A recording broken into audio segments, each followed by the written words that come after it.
People who work in hotels, what was the strangest thing you found in someone's room?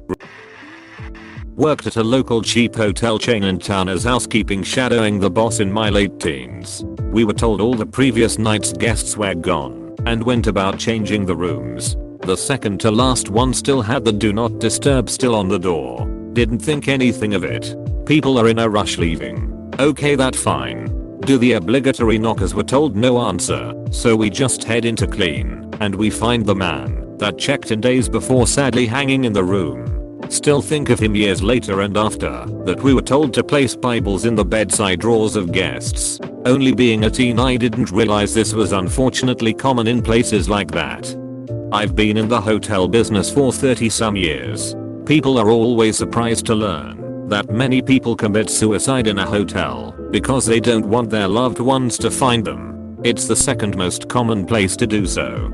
First is home, of course. Well, it's not exactly something that was there, but more like something missing.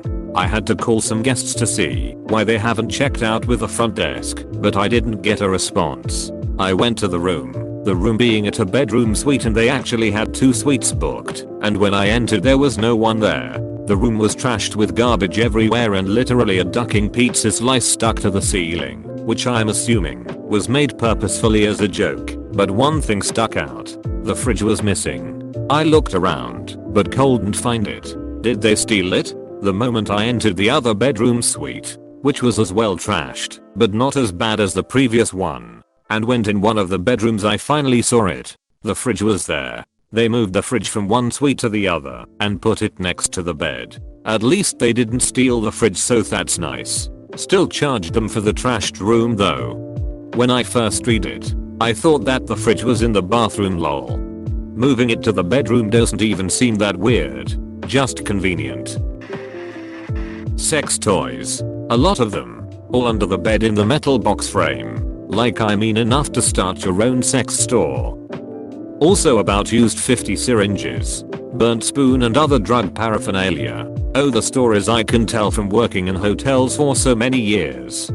Please do. Well, here we go. One guy was due to check out. It was past checkout time and the latch was locked. It happens once in a while, and so I take the tool and open the latch. I see beer cans everywhere and then an empty bed. However, on the nightstand there were empty pill bottles. Then I walk to the closet and there he is. A makeshift noose made from the bed scarf, and he kind of just passed out with the noose hanging on the closet rack. It was too late, since rigor mortis already set in. Had a Sonic slushie thrown at me. She missed and hit the wall. The reason? She was tricking out of the room, and one of the guests, she had stole a TV before. I didn't give her a refund. Another girl climbed out of the window from the 3rd floor. I was already up there because of a noise complaint. Her friend opens the door and she's legit climbing out of the window. I go to grab her, but only get a hold of her hand. Well, just like the movies, she's hanging from the window by me just holding her. Unlike the movies, it's hard as duck to try and lift someone up, especially when they aren't trying to climb up. She fell.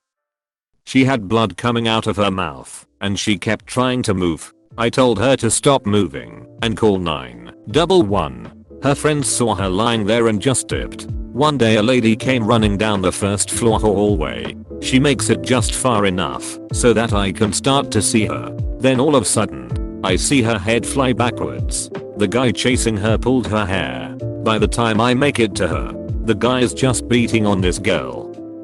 Got him calmed down somehow and back to his room. I got the girl into the office and called the cops. Another day I kicked out a lady of the night. She wasn't happy about that, so she grabbed the front desk monitor and took off with it. I grabbed it and we shuffled a bit. Another guest was filming and shouting "World Star." So at the end, I sold the hotel. Literally the next day I was walking around with the new owner. Some guy wouldn't check out and come out of his room. He just locked himself in there. So I call the cops and we get the door open. The cops immediately recognize him. After he gets escorted out of the room, the new owner and I walk into the room. This dude took a knife to everything. I mean, the walls are cut up, the linen, the mattress, the carpet, the furniture, and the curtains. I just look at the new owner, and he has this look of WTF did I get into? I was so relieved that it wasn't my problem anymore. So that's a few of the better stories. A suicide attempt.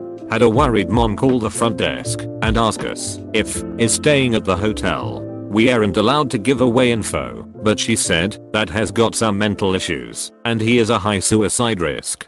So we take down her info and call the police. I go to the room and knock on it and can clearly hear someone having a panic attack inside, screaming, crying, etc. I decided to open the room before the cops showed up and found a room almost literally covered in blood. Imagine a Dexter type murder scene, and that's what it looked like. The cops got there a minute or so later and were able to subdue the man. He survived. The real fun part was trying to recover the damages afterwards. I found a suicide attempt once with the pools of blood that night after it had all died down. After we got the guy to a hospital and then sat up for hours waiting to see how he stabilized, and I got home and was trying to sleep, the image of the blood kept flashing suddenly into my mind, and there would be a sudden feeling of panic that came with the blood.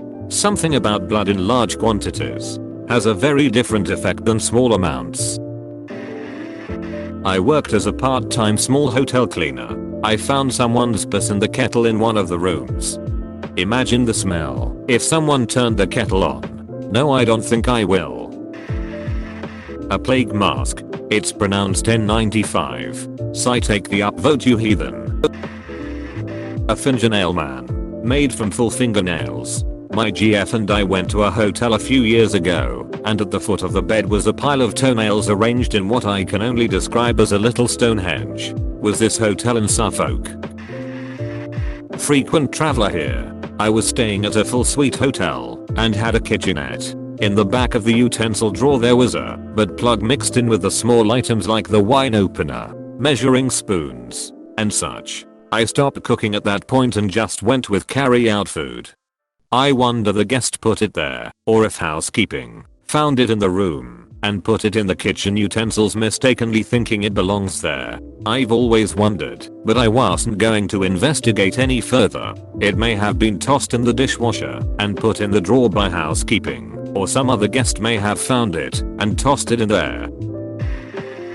I worked overnight at a Best Western, checked a guy and girl in, got a noise complaint about 3 AM. They somehow managed to get his motorcycle in the room. This still confused me, as I really believe I would've noticed and were revving the engine and heavily intoxicated. WTF are some people thinking, man, was this in Ohio?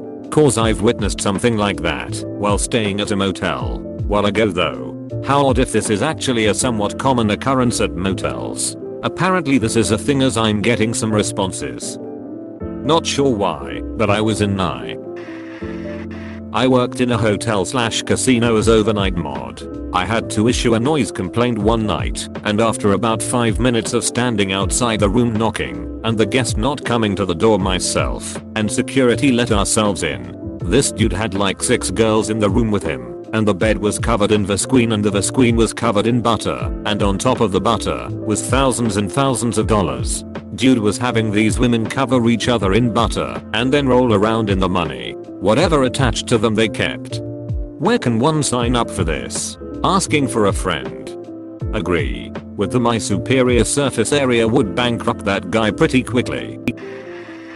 This happened in the early 1990s. I was cleaning up after a guest who had checked out, and our manager made us count all the towels to make sure they didn't steal any. I was missing one towel, but I found it on top of the television. When I picked it up, something soft and pink fell out. I instinctively went to catch it, but it was slippery and dropped right through my hands. I looked at it and I was like, what the heck is this? I called a couple of co-workers and we all looked at it, none of us knowing what it was. It was some sort of pink, slimy sleeve. I'm guessing you all kind of figured it out, but my young naive mind had no idea. So, after showing it to about 5 or 6 random employees, we collectively figured out that it was some kind of masturbation toy. We had the best laugh about it all day long. To top it off, my manager called the guest to let them know that they left some personal items in the room.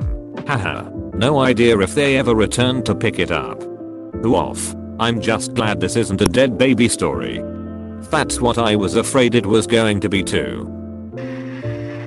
Besides dead bodies and sex toys, we had this dude Eric stay with us, and he had 14 bottles of barefoot wine and a Sam's Club size box of frozen sausage biscuits and gravy. He shit all over the room. There was no surface mist, even the ceiling and walls. Then after we kicked him out and charged him, he sat in his truck across from us, and we could see him trying to sleep in the cab. Suddenly, while housekeeping was cleaning the room in full hazmat gear, they hear sirens coming. They look over, and the cops are surrounding Eric with guns drawn. We crack jokes about him shitting all over their cruiser from the stairs. Turns out what we didn't get to see was him shitting out all the balloons of drugs he had up his butt. Duck in Eric. Classic Eric. Doesn't quite fit in here, but room service once tucked in my stuffed animal when I wasn't there. Just thought that was super cute. Was a part-time house cleaning service in a hotel. This is a bit weird, but not gross. Some guy standing in swim trunks on the bed, with 5 freaking muffins balanced on his head. I just left and did the cleaning an hour later, and the guy looked a bit embarrassed outside of the door. I mean, I'd be embarrassed too. 5 muffins is child's play. Thank you for the laugh. I worked at my grandparents' motel in the summer when I was a kid. It had hourly, nightly, and weekly rates. I saw lots of terrible things. Drugs, prostitutes, starving kids, a botched abortion. Probably explains a lot about me. Quite a few people died in the motel, and we would box up their stuff for a while, but no one ever came for it. So we would claim items while boxing it up and get it when enough time passed. Over 30 years later, I have one item left that I got in about 6th grade. The Dead Guy Dictionary. It's one of those massive dictionaries that would be on the end of an aisle at the library on a lectern. When we found the guy dead, odd as usual, the room looked like you would expect a junkie's room to look. Except for this huge dictionary on the coffee table. I claimed the dictionary immediately. I think it honestly the oldest thing I have, and the only thing that has made it through every move and even a divorce. The Dead Guy Dictionary. That would be a great name for a book. I was staying in a hotel on a work trip and came back to find a note that said, "Do the whip knee and bark like a dog," along with a heart-shaped sucker. I thought it was weird and mentioned it over dinner, and the company guy with us freaked and made me tell the front desk and everything. I'd been a blue-collar worker up to that point and was like, "Dude, probably just the maids having fun. Calm down." What was it? What was what? Hey, thanks for watching, and don't forget to subscribe for more daily Reddit videos.